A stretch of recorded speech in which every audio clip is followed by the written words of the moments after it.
ঋণ দিয়ে আপনার যদি ব্যবসা বড় করতে পারেন। এখন আপনি বলতে পারেন যে তার যেমন আমার ঋণ দিয়ে ব্যবসা বড় করলে লাভ কি আছে?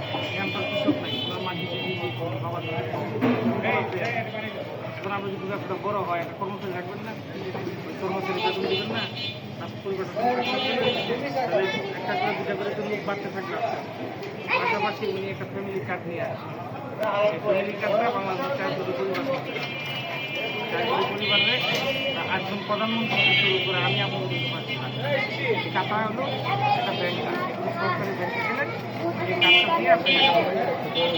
এই কার্ডটি আমাদের যেমন থাকছিল আর যেমন আমরা বলছি আমাদের পরিবার পাবে তার 1 মাসের চাল, 1 মাসের কতটুকু ডাল, কতটুকু তেল, কতটুকু লবণ আপনার বাচ্চা স্কুলে তার স্কুলে ফ্রি করতে হবে। সম্পূর্ণ একটা অ্যামাউন্ট একটা সবার জন্য সমান এই টাকাটা ব্যাংকে আসবে। এই টাকাটা আপনি ব্যাংকে উত্তোলন করে আপনার সংসারের জন্য বিভিন্ন